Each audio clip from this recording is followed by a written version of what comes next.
नमस्ते बच्चों। आज हम वितान भाग 2 पाठ्य पुस्तक के प्रथम अध्याय सिल्वर वेडिंग पार्ट पढ़ेंगे, जिसके लेखक मनोहर श्याम जोशी जी हैं और इस कहानी के मुख्य पात्र यशोधर पंत जी हैं, जो कि एक सेक्शन ऑफिसर हैं। और इस कहानी में यशोधर बाबू के माध्यम से आधुनिक पारिवारिक परिस्थितियों को प्रस्तुत किया गया है।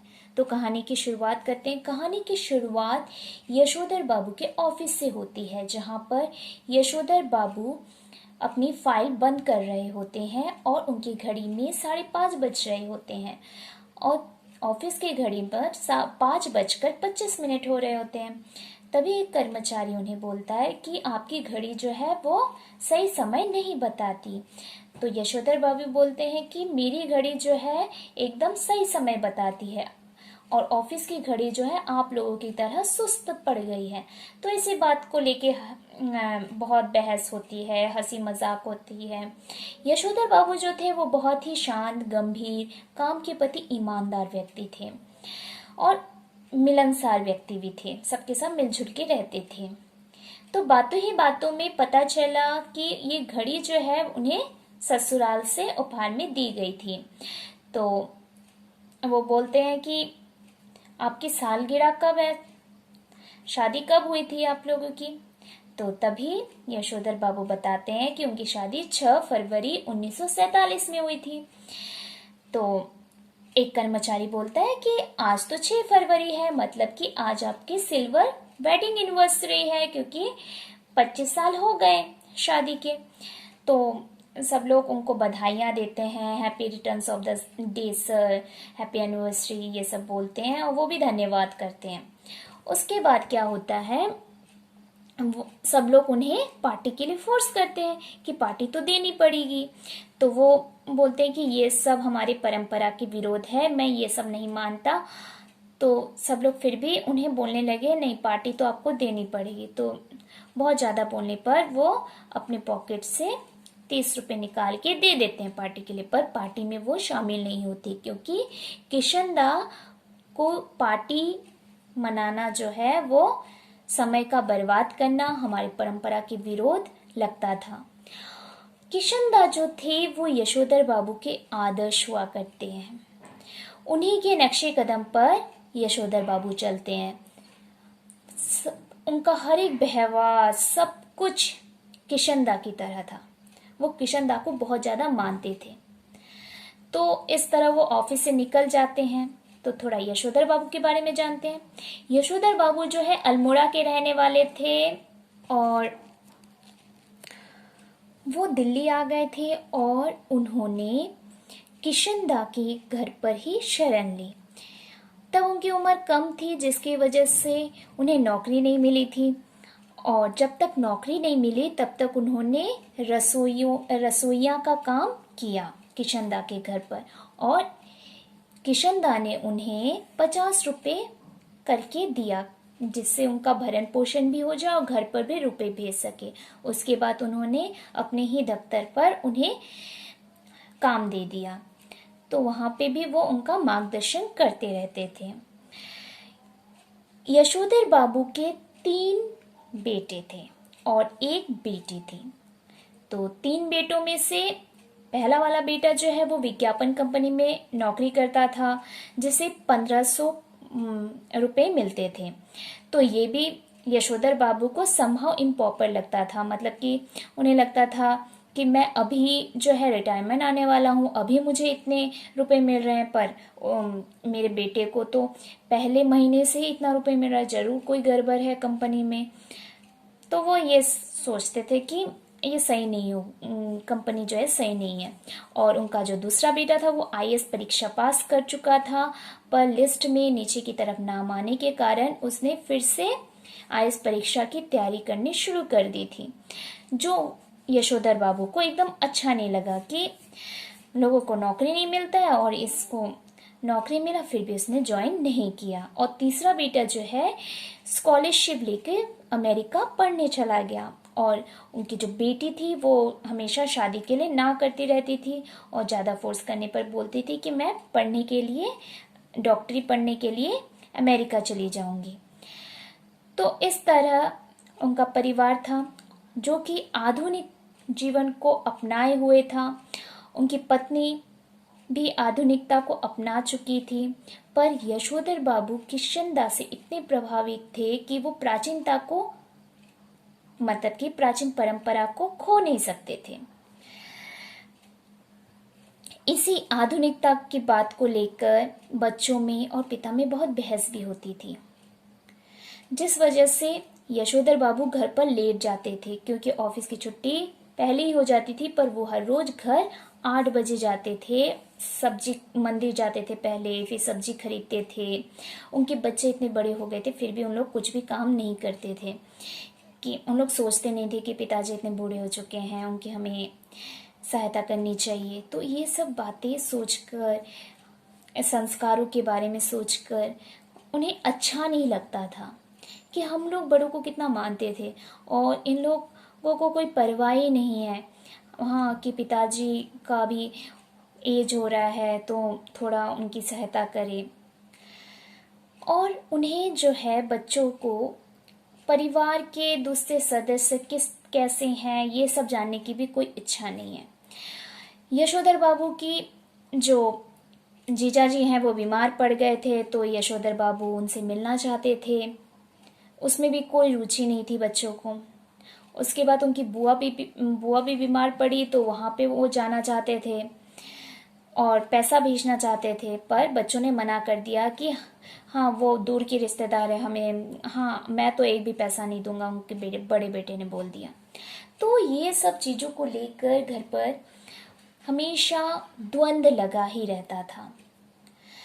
तो यशोधर बाबू सोच रहे थे किशनदा के बारे में कि किशनदा जो है वो, उन्होंने शादी नहीं की, उन्होंने अच्छा किया। मैं भी अगर शादी नहीं करता तो अच्छा रहता, कम से कम ये सब द्वंद्व, रोज के बहस तो नहीं होते।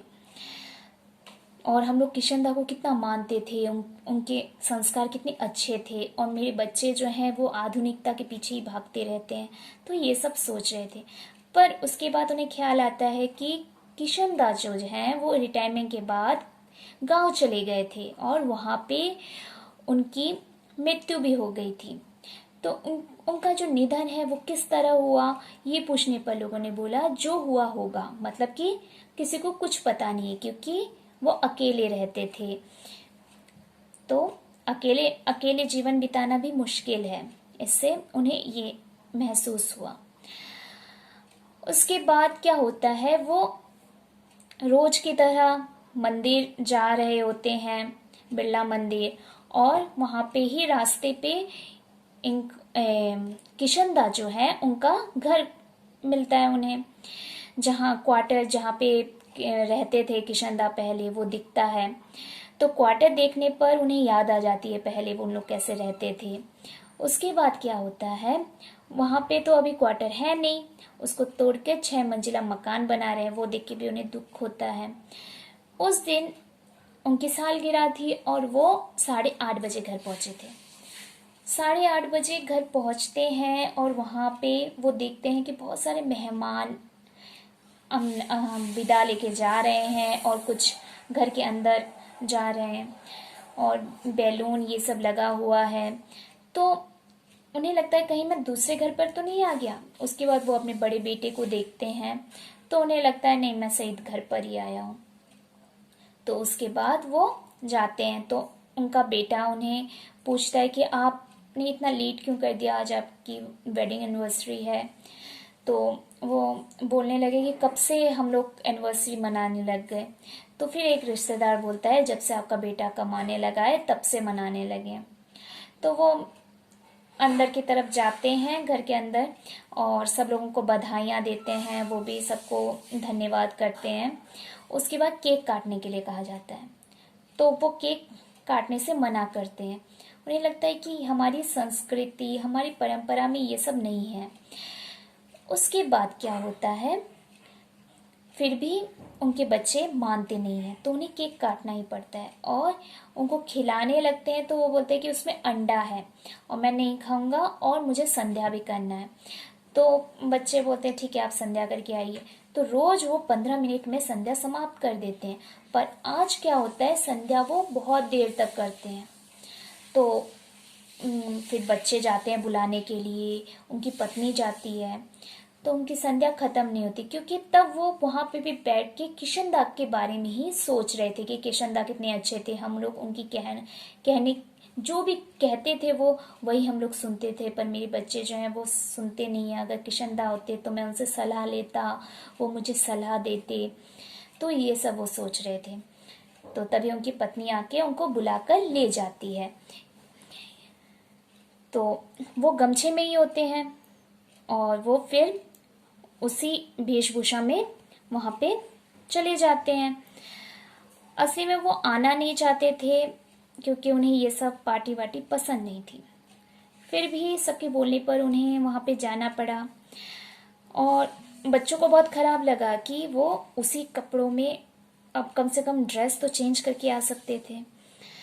तो उसके बाद क्या होता है, वो वहां पे बहुत सारे गिफ्ट देखते हैं। तो उपहारों को देखकर वो बोलते हैं कि कोई छोड़ के गया होगा, उन्हें दे के आओ। तो वो बोलते हैं नहीं पिताजी, ये आपके लिए ही है। तो उसमें से जो बड़ा वाला गिफ्ट होता है वो निकाल के देते हैं। उनका जो बड़ा बेटा होता है भूषण बोलता है कि मैं ये आपके लिए लेके आया हूँ।